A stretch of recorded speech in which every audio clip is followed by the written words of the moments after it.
الجامد ولا كيوت؟ تعال نشوف البنات اختاروا ايه ما بين كريستيانو وميسي.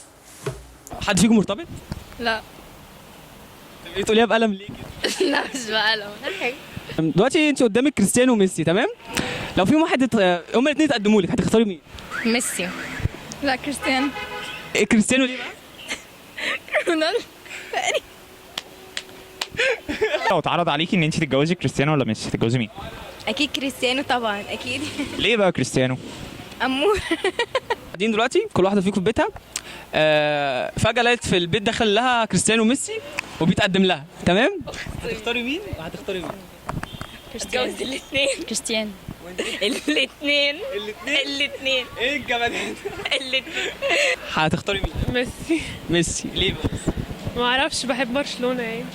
لا لو ملوش علاقة بالكورة يعني يبقى كريستيانو. هو ليه بقى؟ يعني كده تحسه راجل اكتر شوية. لو ميسي جالك يعني وكريستيانو مش موجود عمرك ما توافقي عليه؟ لا كده عيد تفكير طبعا يعني خلاص. لا وبعدين بقى مشهور بقى وكده يعني. وانت ميسي ليه؟ كده بحسه شكله حلو كده، جنتل كده في نفسه. بس كده؟ بس لا و فيموس كمان. كريستيانو. ليه بقى كريستيانو؟ محبش ميسي. تحبيه ليه طيب؟ بحب. كريستيانو ليه؟ ليه؟ يعني احسه جذاب اكتر يعني. كريستيانو اكيد. ليه بقى؟ امور. برضه امور، ما فيهوش حاجه غير امور. يعني هو بص هو شخصيته حلوه كمان يعني غير ان هو امور اصلا. تمام. كريستيانو ليه وميسي ليه وانت الاثنين ليه؟ لا كريستيانو حاسه احسن يعني شخصيه وكده. ميسي عشان موزي، كريستيانو عشان بيلعب حلو. بيلعب يعني كورة حلو؟ بالنسبه لي كريستيانو عشان شخصيه يعني ده، بس ده موز في الاخر وفي الاول. هو ماله الشكل يعني مش فاهمه. هيجيبها هي الحلوه. لا انا قصدي تتجوزيه بقى فاهمه؟ شخص ترتبطي بيه. ده امور يعني وجسم بقى وهيرو كده في نفسه. طب دلوقتي كريستيانو بلاي بوي شويه، فلو جوزه بس وبعدين نتصرف. يعني اهم حاجه ان انت تتجوزيه. جوزه بس وبعدين هبقى انا اتصرف بقى. طب قولي لي ليه برضه؟ امور. لو انت عارفه ان كريستيانو بلاي بوي شويه اللي هو يعرف بنات كتير وكده، ممكن تاخدي الريسك معاه؟ ما هو ممكن يعرف بنات عليكي وكده.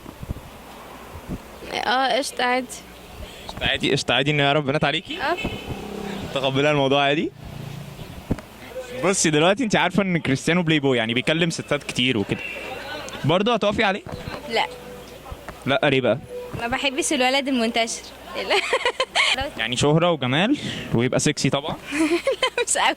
مش قوي ايه هنكدب بقى؟ لا ما بحب، لا عادي او بكرش يعني بحب اللي بكرش. يعني لازم الشخص يكون بلاي بوي عشان يعجبك؟ جدا يعني كرش سكسي قوي. مبدئيا خلينا نعمم، الموضوع ملوش علاقه بكريستيانو ولا بميسي، الموضوع ليه علاقه بالشخص الجامد والشخص الكيوت. في حاجه غريبه حصلت وهي ان معظم البنات اختاروا الشخص الجامد او كريستيانو رونالدو. الموضوع ده راجع لمبدا اسمه السكارستي او الندره، كل ما الحاجه كانت نادره اكتر كل ما الطلب عليها كان زايد اكتر. في حالتنا هنا الشخص الجامد نادر، مش بيرد على موبايله، دايما مشغول، دايما مش متاح، فعشان كده الطلب عليه كان زايد جدا. عكس الشخص الكيوت اللي دايما موجود، دايما بيجيلك تحت بيتك، دايما بيرد على موبايله، دايما بيبعت مسجز، فعشان كده الطلب عليه مش كتير. من الاخر جوب علمي بتقولك اهتم بس ما تريلش، خليك صايع بس برضه مش سرسجي، خليك كيوت بس اوعى تكون شريف مذكور.